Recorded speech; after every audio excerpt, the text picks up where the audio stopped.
Hello and welcome friends. So far we have studied a number of different types of instruments.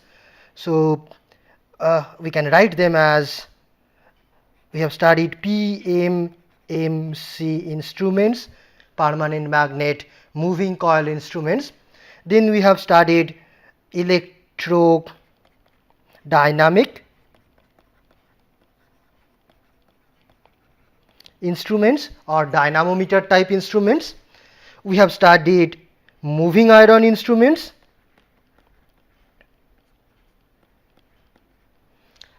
and then we have studied electrostatic instruments.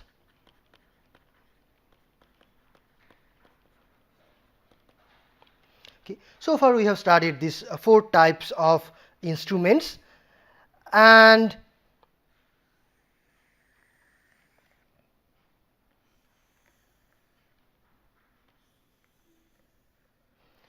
so we can recall them very briefly and very quickly. In a PMMC instrument, we basically have a pair of magnets, permanent magnets. Okay, this is the specialty of PMMC instruments. And between these two permanent magnets or the poles, we have a rotatable or movable coil or moving coil. Okay, and when any current flows through this moving coil, the coil is turned due to electromagnetic torque acting on these current carrying conductors, and this is the working principle. And then for electrodynamic instruments, these permanent magnets are replaced by electromagnets. So we have a pair of electromagnets, basically a pair of coils, and we call these fixed coils, and between this we have a moving coil just like the PMMC instrument. Okay, so this is fixed coil and this is the moving coil.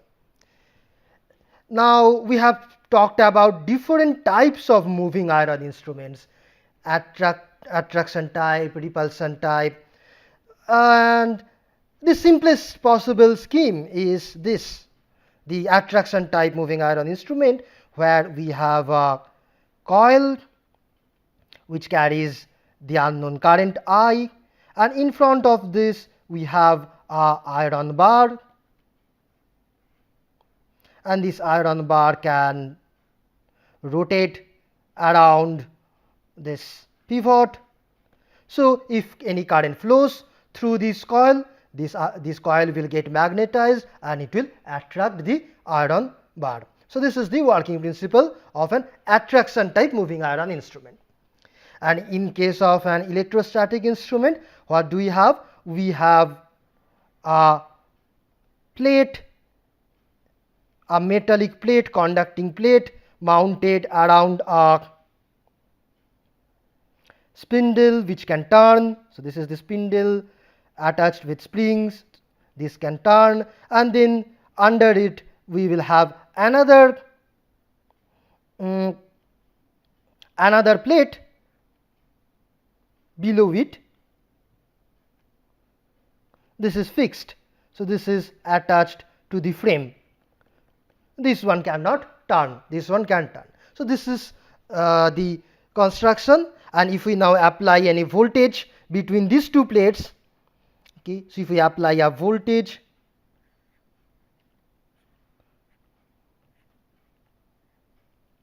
then these two will get charged with positive and negative charges, and the electrostatic force between them will try to get them closer, and that's how we can measure this voltage. So basically these three instruments,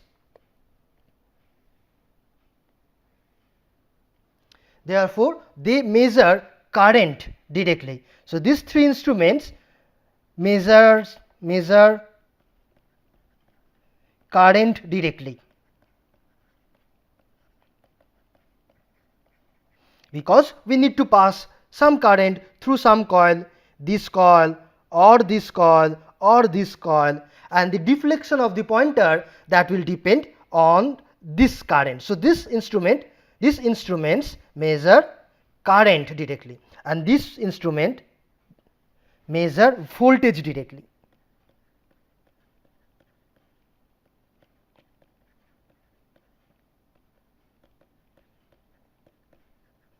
Okay. Now let us quickly recall the expression for the deflecting torque. So deflecting torque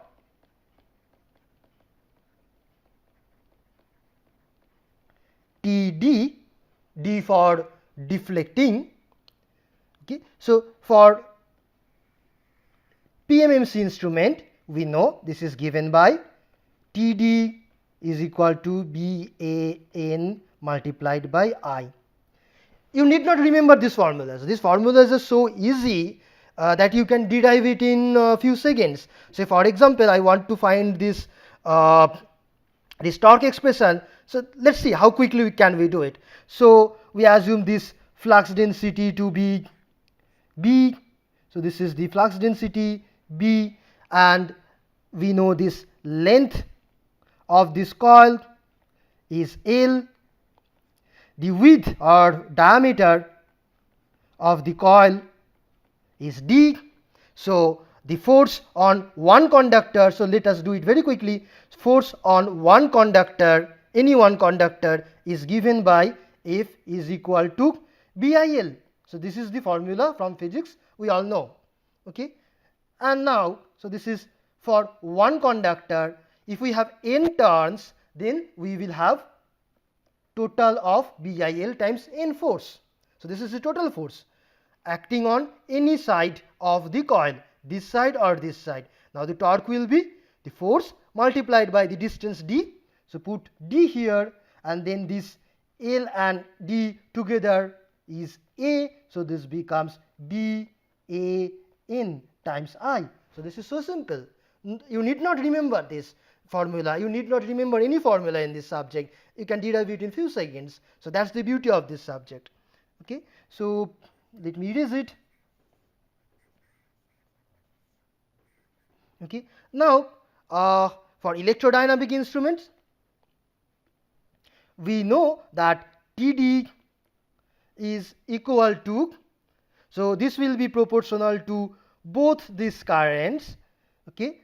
So if I call this current fixed coil current as IF, so this will be proportional to IF, because more the value of IF is, more will be the value of the flux density B.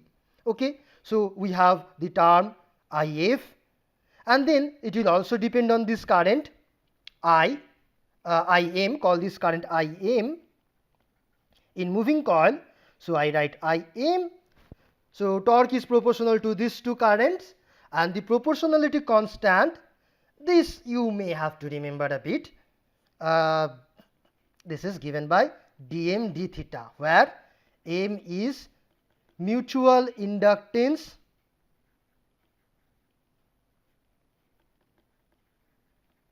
between fixed and moving coil. Okay. So this is the torque expression here. For moving iron, how much is the torque? TD will be proportional to I square. Why I square? Because this is proportional to the force of attraction between this coil and the iron bar, and this is proportional to the strength of this electromagnet and the strength of magnetization of this iron bar.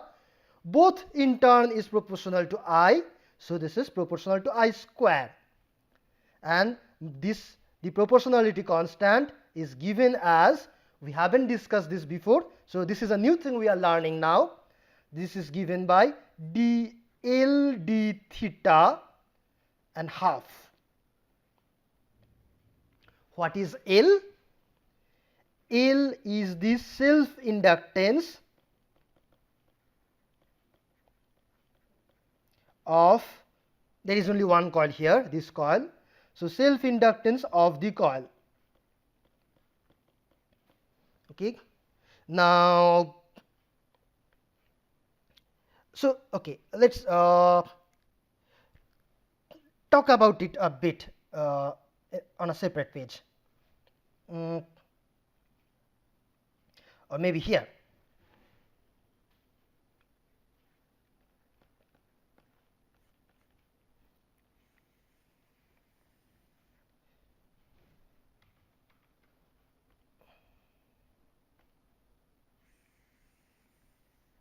Okay.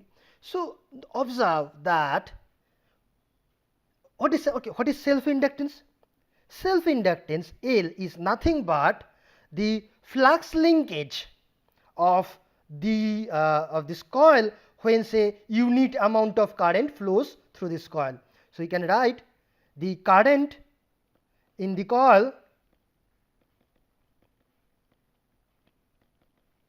okay, in the denominator, and in the numerator we write the flux linkage generated. So this is flux linkage per unit current flowing through the coil. Now this flux linkage depends on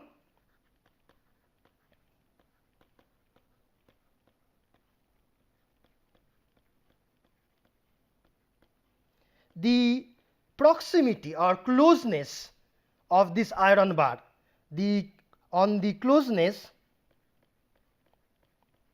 of the iron bar, because, say, when I have the coil here and the iron bar is at some distance, little bit far from it, then obviously the flux will be less, okay, because the most of this flux has to flow through air only. Now if I bring this iron bar close to the coil and say I bring it even partially inside the coil, then the reluctance of this area is reduced, because this is now partly iron, partly air, and iron has lower reluctance, higher permeability. So now we can have more flux, we will have more flux than before. So more flux linkage. So less flux, and here more flux. So more flux means what? For same amount of current we have more flux linkage. Here for same amount of current we have lower flux linkage. So here the inductance, self-inductance L will be higher than this case. So self-inductance L is therefore the function of the distance of the iron piece, or we can say if this iron piece is rotatable. Okay, so this iron piece can rotate and it can come closer or further. So we can say this self-inductance L is a function of theta, because theta tells us the distance or proximity of this iron bar. Okay, so that's why L is a function of theta, and we can take a derivative of L with respect to theta. And this is this term which comes in this expression for deflecting torque. Okay, we will derive all these things very soon in this video only. And then finally, for electrostatic instruments, we have said yesterday that Td is equal to, in this case we are applying a voltage V, so there is no current. So here we will have V square, not I square. Okay, and why V square? Once again, it's very simple, because the force of attraction between the two plates is proportional to the charge in each plate. Okay, because Td is proportional to Q square. If this is Q and this is minus Q, then Td is proportional to Q square, and Q is proportional to V. Okay, when the capacitance is constant. So then we can write Td is proportional to V square, and the constant of proportionality is given by dc d theta. In this case we are talking about capacitance, and in these two cases we are talking about inductance. Here we have only one coil, so we are talking about self inductance. Here we have two coils, we are talking about the mutual inductance between them. And one more thing which we often get confused is that, note that there is a term half here, and there is no half here. Okay, so these are the torque expressions for deflecting torque for the 4 types of instruments we have studied so far. This we have proved. This is very simple. These 3 we haven't proved. In this video we are going to prove these 3 expressions. Okay, so before we begin, so this is going to be a long tutorial. We have to do 3 derivations. This will be a slightly longer video. However, if you are not interested or if you do not need the derivation, you can skip the remaining part of the video from now. Okay. So let us now start with the derivation of TD, that means deflecting torque for electrostatic instruments.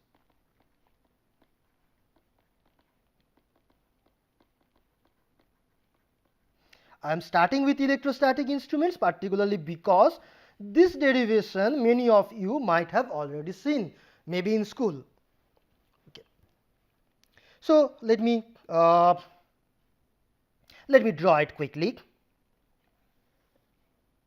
So I have a spindle, I have a pair of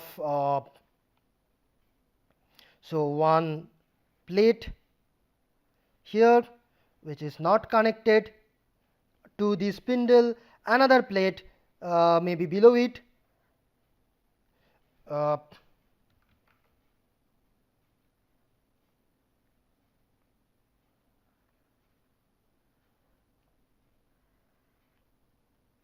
and this one is connected to the spindle.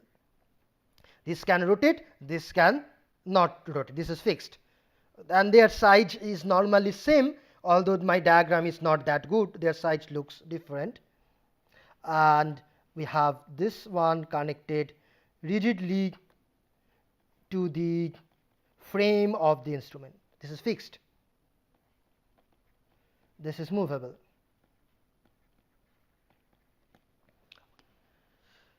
Okay, now if we as we have already said, if we apply a voltage between these two,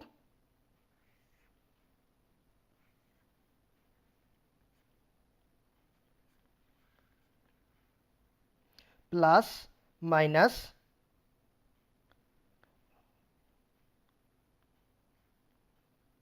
okay, and then we will have some charge, positive charge Q here, then negative charge Q here. Okay. Now once this the moment when this charging is happening, I will hold this.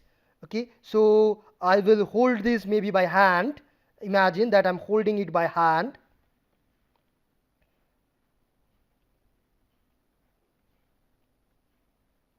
Okay, my drawing is not that good, but imagine I'm holding this so that this plate cannot move. Hold it.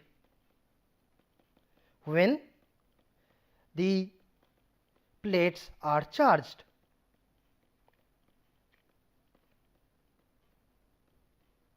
okay, this is you have to do. You have to hold it when the plates are being charged. Now once this charging is over, it will not take much time. Then disconnect this.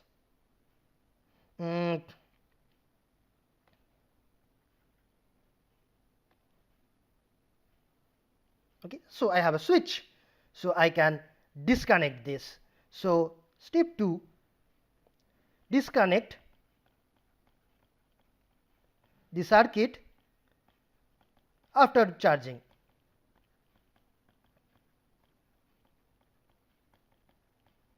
So now what will happen? The charge which is already accumulated, plus and minus q, that cannot change because the circuit is now broken. So this charge cannot change anymore. So this plus q charge will remain here and minus q charge will remain here. So after disconnection,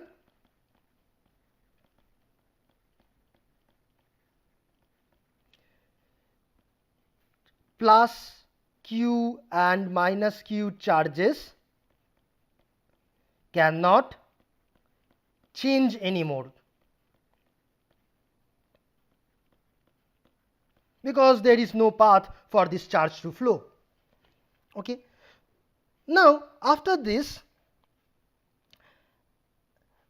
so now this is disconnected, but now observe that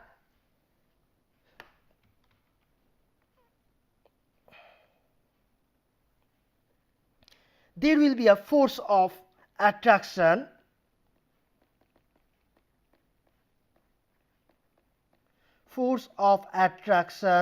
between, so this is point 3, there will be a force of attraction between the two plates,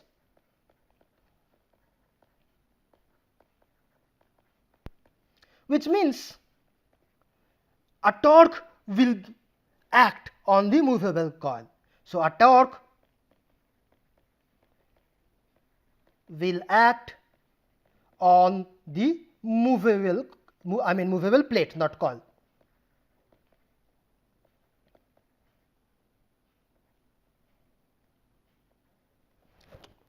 So now let's call this torque as Td. Okay. So the question is, Td is equal to how much? Okay, how much will be the value of Td? To find the value of Td, we will use the principle of conservation of energy. Very simple. Now assume that, okay, and so also so there is a torque which is acting on this plate, which is trying to rotate this plate. Okay. Now, so what I have to do, I have to hold this plate at its position, I have to actually apply equal and opposite amount of torque. Then only it can stay here without moving. Okay. So when it is not moving, the torque that I am applying is also Td. Now assume that I loosen my hand a bit, slightly loosen my hand, so that my torque is slightly less, and then this plate will move towards the other plate. Okay. Say this plate is moved by a small distance d theta. Assume the plate is moved by a small distance d theta. Okay. Angular distance, of course. So how much is the work done in this process? So work done, okay, in this process will be torque Td multiplied by d theta, torque times displacement. So this is work done. Now where does this work come from? We know to do some work or to get some work, we need to spend some energy. Okay. So where does it come from? Where does this work come from? Note that the amount of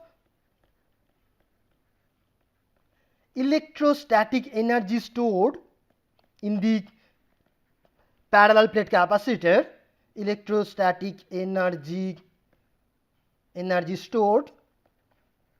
This is given by half CV square. We all know this. Okay. Now we can write C is equal to Q by V, so V is equal to Q by C. So we can write half C Q square by C square. So this is then equal to C, 1C cancels. So we have 1 Q square by C. Now this is the energy stored in the parallel plates. C is in the denominator. So that means if C increases,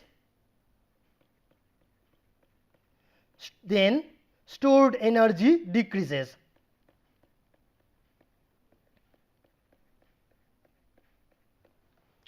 Right?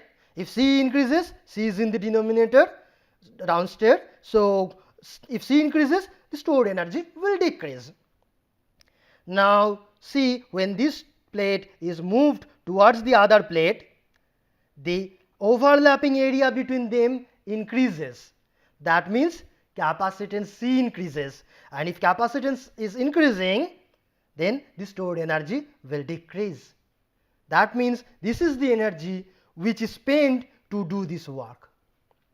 Okay, so this work done is done by spending this stored energy. Okay, now when the movable coil comes closer to the fixed coil, I mean plate.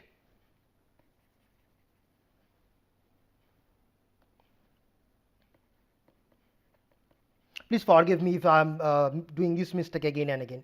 When the movable plate comes closer to the fixed plate, overlapping area increases.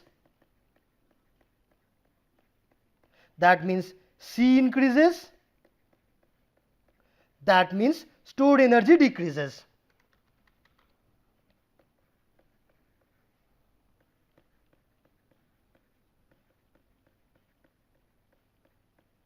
Okay. Now how much is the change in stored energy when this plate is moved by an angle of theta? The change in stored energy,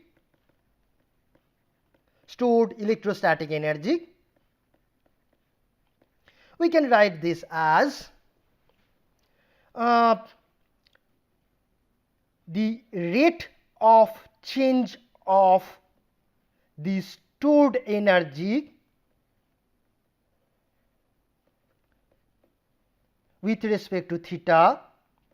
So this is stored energy, and this is the rate of change of the stored energy multiplied by d theta will be the total change of the stored energy.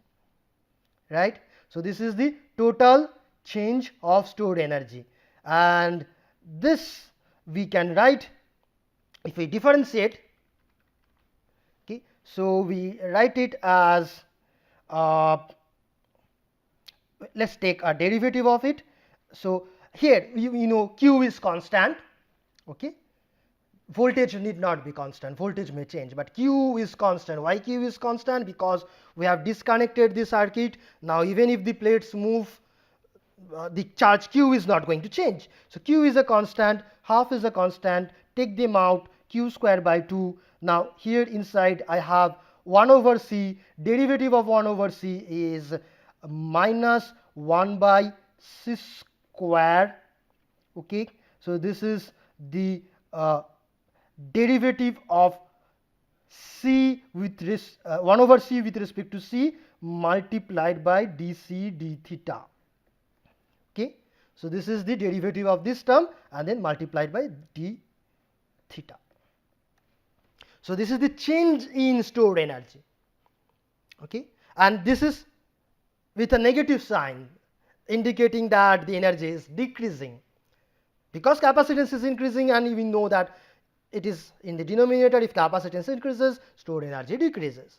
So this is the amount of decrease of stored energy, and this must be equal to the work done from the conservation of work and energy. Now from the conservation of work and energy,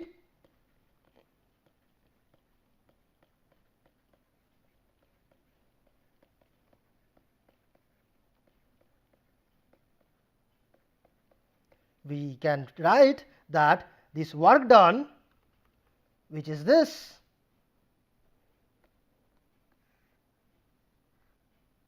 should be equal to this change in stored energy. So let's write work done Td times d theta. This will be equal to this q square by 2 c square dc d theta into d theta. Okay, minus sign I am ignoring, because this means this minus means it's a decrease in the energy. So I am just taking the actual absolute value of, or the amount of decrease. So this amount of decrease will be same with the amount of work done. Okay, so this I can write. Now I can cancel this d theta on both sides, and then q square by c square. So I can write that this, I have q square by c square and a half is here, and q square by c square is v square, and then this is dc d theta. So this is the expression for torque which we have written before, and now we are proving it. Okay, so this is the derivation for the expression of deflecting torque in an electrostatic instrument. Okay, now next task is, so next we will do two more derivations. Derivation for deflecting torque in electrodynamic we will do later. Before that we will do moving iron and then electrodynamic. So two more derivations we will do in this video. So derivation of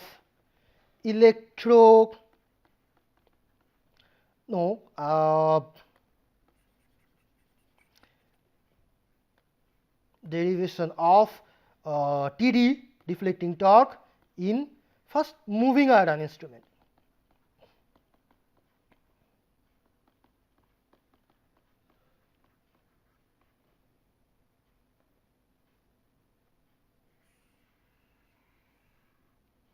Okay, so we will take the simplest one, which is a attraction type moving iron instrument, which has a coil which carries a current I, unknown current I, that we want to measure. In front of it we have a iron piece which can rotate around some pivot, and so this is iron or any magnetic material in principle it can be, and this can rotate, it can come closer or further depending on whether the spring is stronger or this electromagnetic force is stronger. So this is the scheme. So let us take or consider this scheme. Similar derivation can also be done assuming repulsion type instrument or other types of other variants of this moving iron instrument, but this is simplest to do, so that's why I have chosen this. So now when some current is flowing, okay, so for this current to flow, let me attach a current source.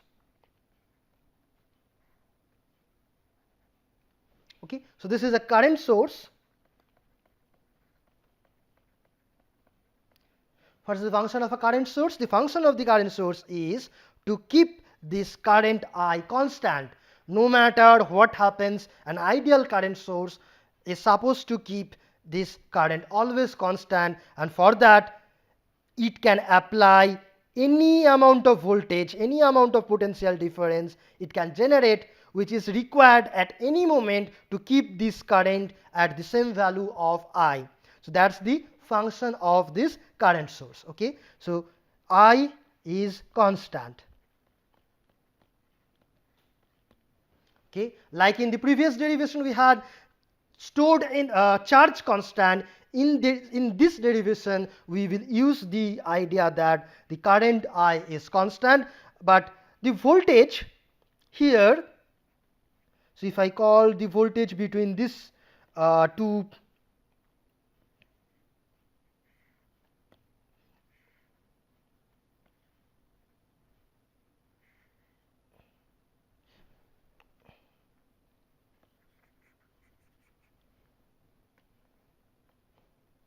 so this is a current source,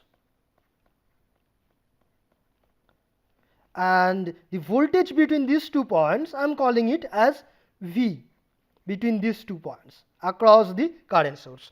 This side I am taking as my positive reference, this side as my negative reference. Okay, this can vary with time, but current I cannot vary.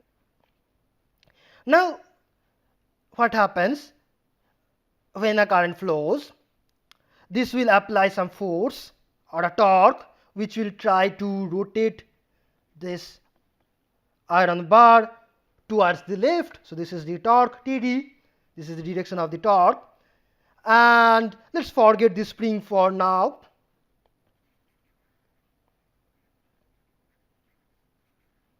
Okay, once again let's assume that this iron piece moves by an angle of d theta. Okay, so say this is moved by an angle of a small angle of d theta. Okay, so if so, then work done in moving the iron piece is given by the torque multiplied by the angle Td d theta. So this is the work done. So some work is being done. Once again, the question is, who does this work, or where does the required energy come from? Now, if this is moved by an angle of d theta, so iron bar comes closer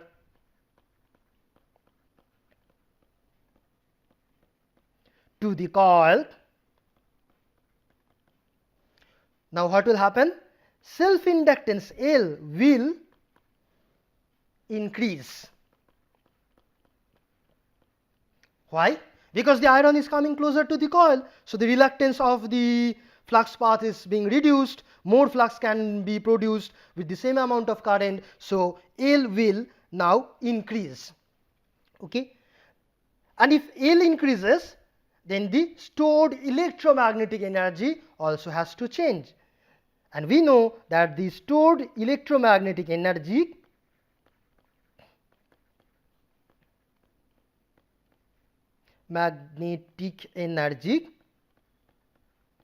is given by half L I square.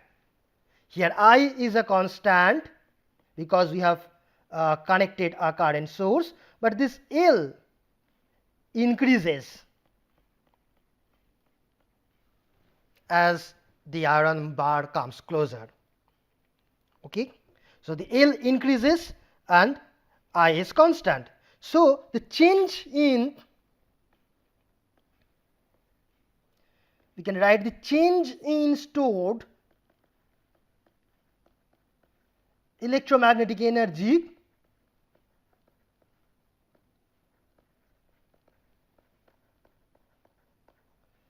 is given by, so this is the expression for energy. Okay, let's take a derivative. That means this is the rate of change of energy with as a function of theta, and so here L is a function of theta.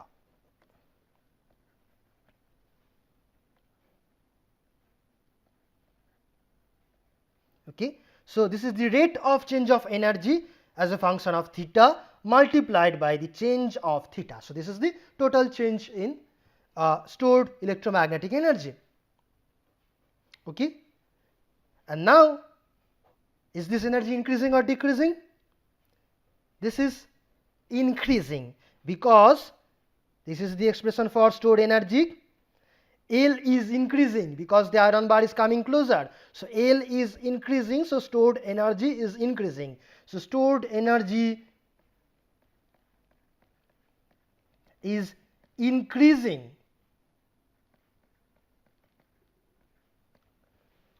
Now we are in a surprise. The stored energy is increasing, and yet some work is done in moving this iron bar. So where is this energy coming from? Because stored energy is not decreasing. So we cannot say this work done is done at the expense of stored energy, because stored energy itself is also increasing. So we have an increase of energy, stored energy, as well as some work done. So there must be some other source of energy transfer which is supplying both this energy. Can we recognize what is that source? That source is this. Because observe, okay, so let me first write a surprising thing. Surprise. Stored energy is increased,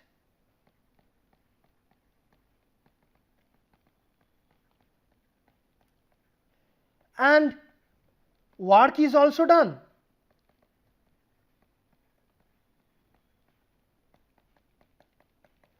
So who supplies all the required energies?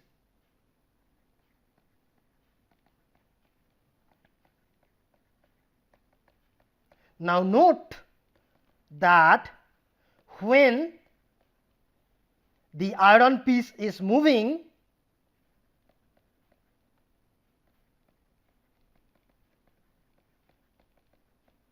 then L is increasing. So flux linkage is also increasing.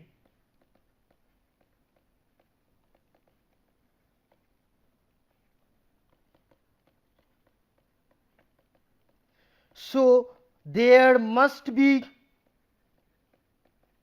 some EMF induced across the coil.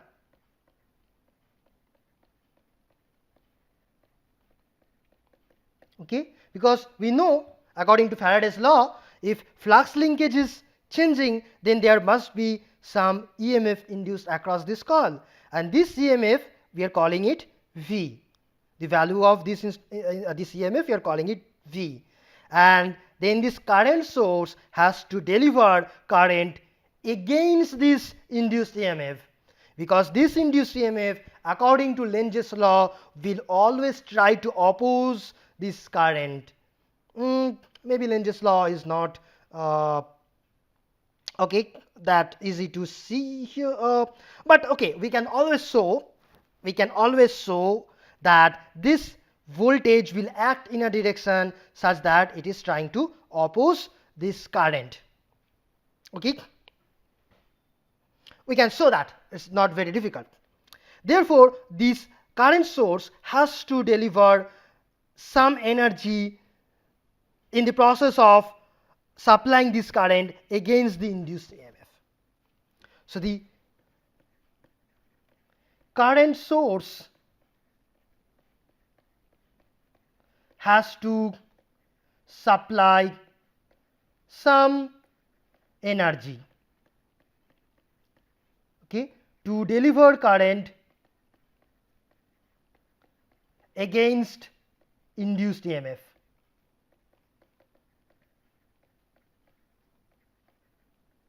Okay, so we are calling this EMF as V, this current is I. So now we know power is given by V times I. So this is the expression for power in general. Okay, power is always voltage times current, VI, and so therefore, and then this V in this case is given by the rate of change of flux linkage. So we can write this as d dt of flux linkage. Flux linkage is nothing but L times I. Okay, so this is the flux linkage, inductance multiplied by I, where this inductance is a function of theta. Okay.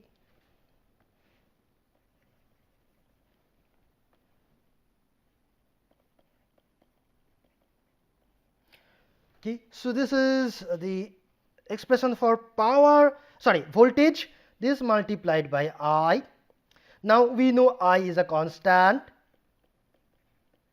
L is increasing but I is constant. So this we can write as, we take this I outside and we have another I, so we have I squared, then d dt of L theta. Okay, and then this we can again write as I square d d theta of L theta multiplied by d theta dt. This is the chain rule of derivative. Okay, so this is the expression of power. If so, then the energy we can multiply it by some time, the delta t. This is the time within which the iron bar is moved by an angle theta. So dt, let me write here, dt is the time in which iron bar moves through the angle d theta. Okay, so then the energy will be simply d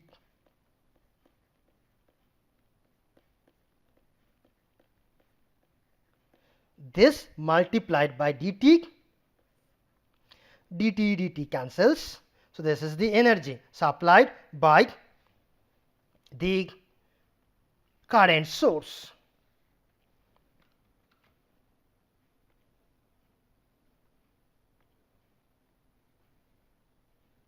Now let me complete the derivation here after this.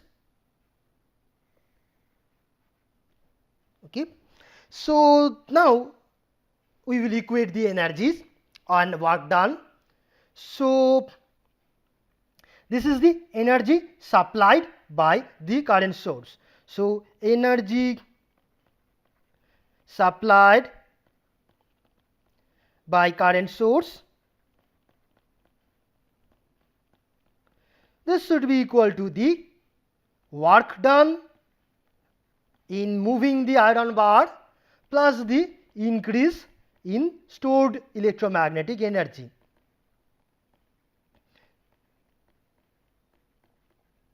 Okay, now let's put the values. For this we put this I squared d d theta L theta d theta, work done is given by, it's here, Td times d theta. Okay, so work done is this Td d theta, and this change in electromagnetic energy is here.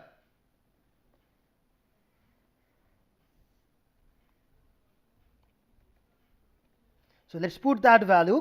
So that is how much? It is half I square d d theta of L theta. So half I squared d d theta of L theta times d theta. Okay, now all these d theta you can cancel. Okay, and then this two term, you see that this is, we have here I square d L d theta and here half I square d L d theta. So So these two will cancel, I mean not cancel, half of it will cancel. So we will have half I square d theta of L theta is given by Td is equal to Td. And this is the expression for the torque, which we have stated before. We have also stated the meaning of this expression, but in this video we are doing the derivation. Okay, so this is also done. Now the last thing that remains is the derivation for torque for electrodynamic instruments. And once again, you can expect, you can guess that we are going to use the same strategy of energy conservation. So you may try it yourself before looking at the remaining part of this video, or you may look at the remaining part of the video. So the next thing is derivation of Td in electrodynamic instrument.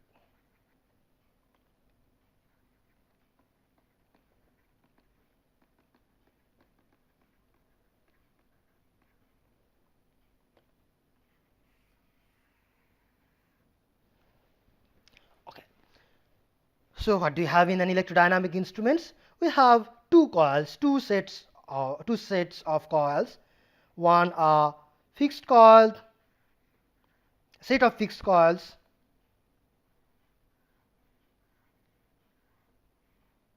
and between this we have a moving coil. See, I draw it at some arbitrary angle. The current in the fixed coil, we call it IF. The current in the moving coil, we call it IM. Okay. Now let me connect both this two current sources.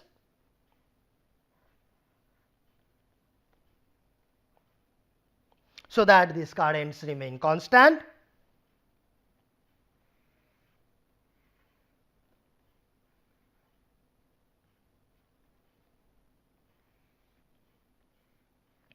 Okay. So I have two current sources delivering two currents in through moving and the fixed coils.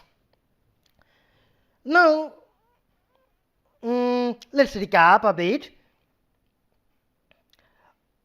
and then say that the torque which is acting on this coil is Td. And once again, let's make this similar assumption that due to this torque Td, this coil is moved or turned by a small angle d theta.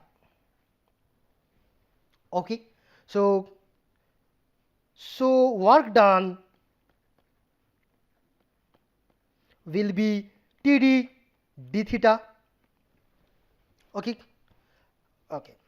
Now, what is the stored energy? Expression for stored energy.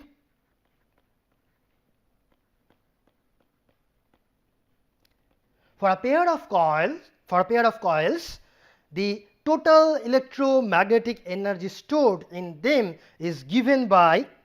So let me write the expression half L1. Let me call it LF1. That means fixed coil LF IF squared. This is the energy due to the self inductance of the fixed coil plus half LM squared plus we have another additional term M IF IM. So this is the expression for stored energy. Okay. Now, in this expression, which are the terms that are constant. Im, If are constants. Why? Because they are being supplied by constant current sources. So these are constants. If and Lm, these self-inductances, they depend on the coils themselves, their shape, their proximity with respect to some other magnetic material, etc. These terms are not changing, okay, because although this moving coil is moving, but its self-inductance is not going to change, at least if some other nearby magnetic material is not there. Then this Lm and Lf, they are also constants. But M is variable. M is a function of theta, the angle between, the angular position of this coil with respect to some difference. Why this is a function of theta? Because, so let's see once again, let me recap. Say if I have the fixed coils like this,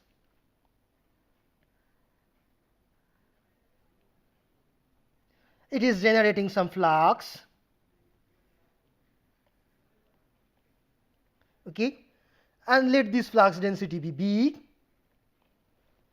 in any left to right or right to the left direction, not so important now.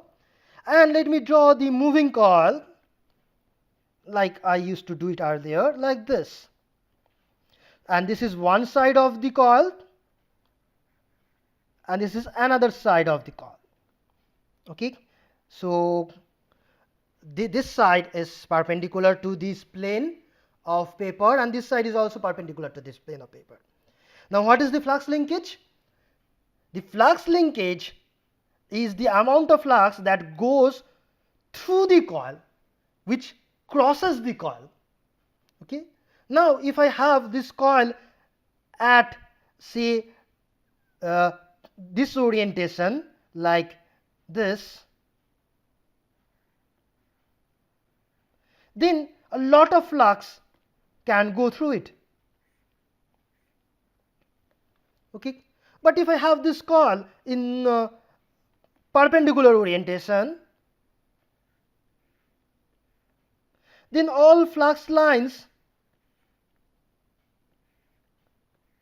slide or glide across the coil. They do not go through, they do not go through the coil, okay. So here we have less flux linkage. So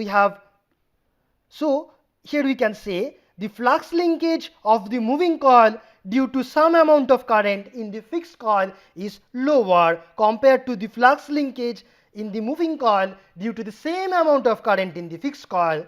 Here it is higher. So here M is higher, here M is lower, okay. So M is therefore a function of the angle or angular position of this coil, okay. Now if this coil moves by an angle theta, d theta as we have assumed, so the amount of change in the stored energy,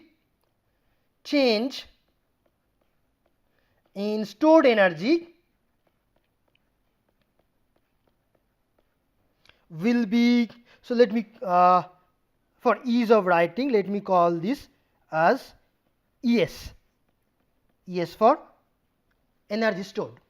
So change in stored energy will, again we can write this as the rate of change of the energy multiplied by the change of theta.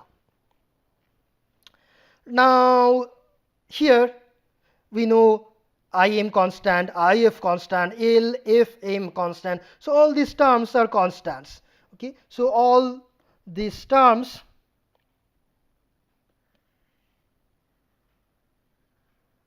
so this is constant. Therefore if we take the derivative can be taken only with respect to this term. Okay, so therefore we can write this will be equal to d theta of only the last term m. I'm writing it as a function of theta, m theta, im if multiplied by d theta. I can take out im and if as they are not function of theta, they are constants. Then I have dm theta by d theta multiplied by d theta. This is the change in the stored energy. Okay. Now, is the stored energy going to increase or decrease? It's going to increase because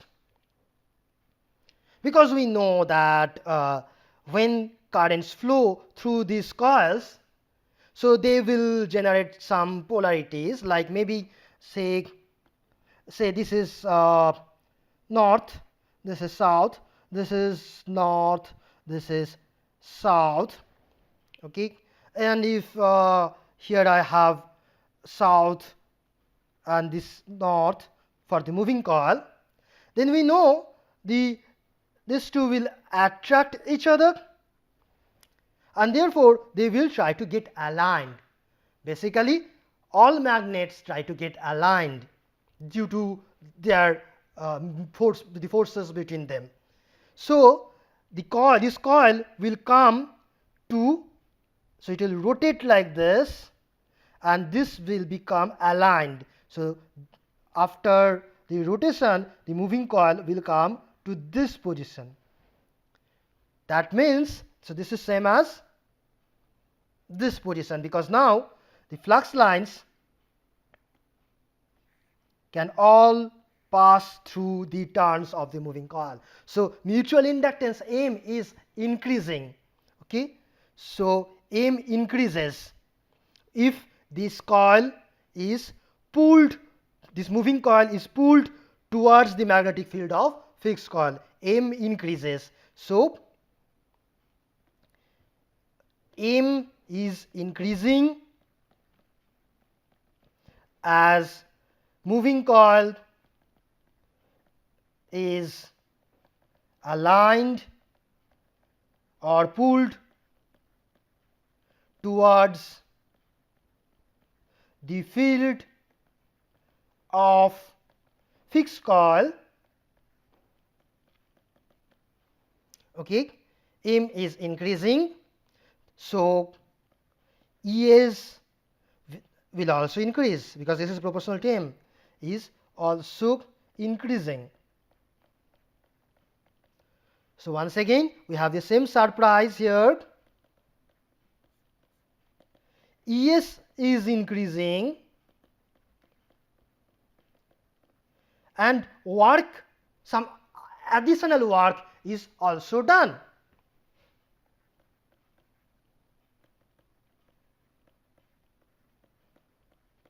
Okay, so where does this energy come from? Where does this energy come from? This must come from, once again, through these current sources. Why? Because when this moving coil is getting moved, M is changed. If M is changed, then flux linkage will also change. Okay, and if flux linkage is changed, some EMF will be generated across this. So let's call this some EMF which can generate here as Vm, and this EMF as, if any EMF is generated here, of course there will be some EMF generated here, call that Vf, because M is changing. If M is changing, then flux linkage of both these coils will change, which will generate these voltages. Okay, so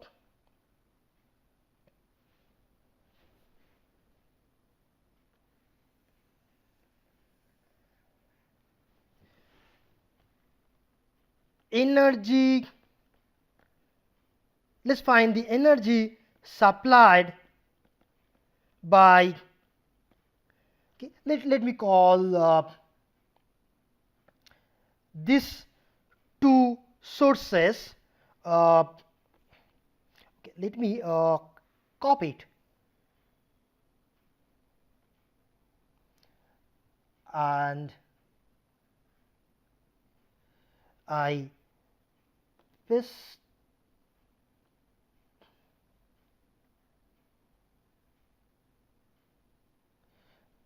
Mm, okay, let me do it this way.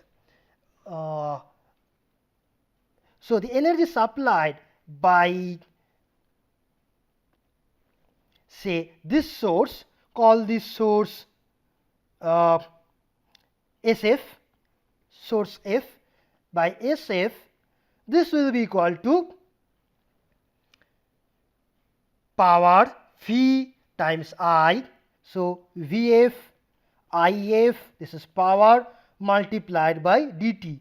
What is dt? dt is the time in which this coil is moved by an angle d theta. Okay, so this is like the energy, and this we can write as, so in place of Vf I write d dt of the flux linkage that changes.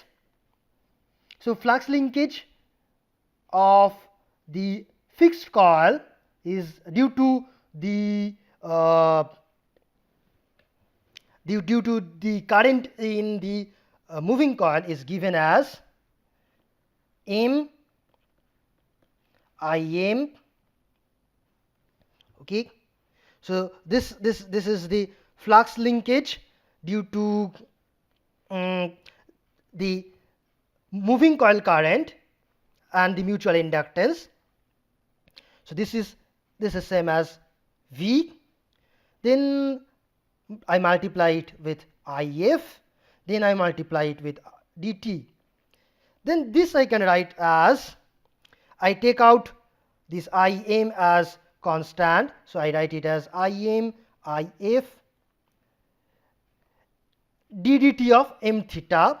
So this ddt I can write as d d theta applying chain rule of m theta multiplied by d theta dt, and then this dt. Okay, this dt cancels. Okay, so this is the energy supplied by SF. Similarly, the energy supplied by SM, this we can write as Vm Im dt, which will be equal to d dt of m theta If, flux linkage, rate of change of flux linkage, that's the voltage, and then I have the current, so this becomes the power, then time, this is the energy, then this can be written as Im If outside, and then this will become after some manipulation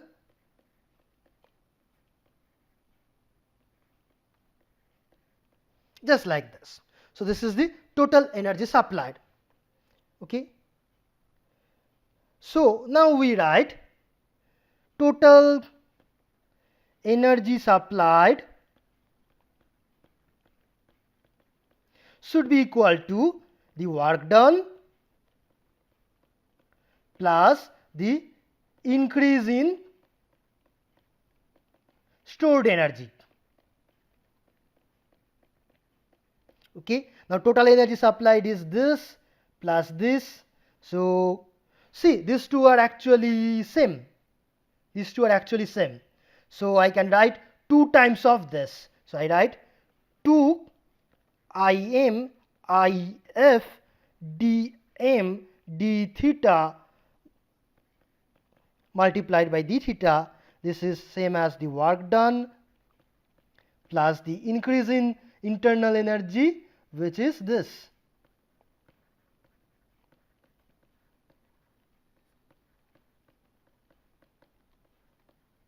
Okay, now all this d theta cancels, and then you see that I have 2 times Im If dm d theta. here only one IMIF dm d theta.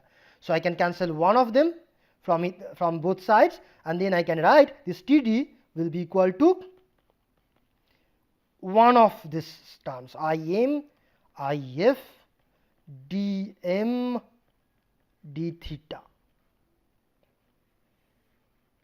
This is what we already have seen before. Okay, so that was the derivation for torque in electrodynamic instruments. So let's conclude this video by saying that all these derivations are very interesting, very nice, particularly for those who loves physics a bit. For them this will be very interesting. That's why we have done this. But for solving problems for exams, etc., maybe this, particularly maybe for our exam, which we will have at the end of this course, these long derivations may not be that important. What will be more important is this end results, because this is what an engineer may need to apply again and again in his regular practice. But the beauty of understanding this derivation is that once you know the underlying physics, you can apply the same idea, the same knowledge in different similar topics, and you can expand your our domain of knowledge in this way. So you can apply this idea and solve more complicated problems in similar or related topics. Thank you. This was a long video. Thanks for staying with us.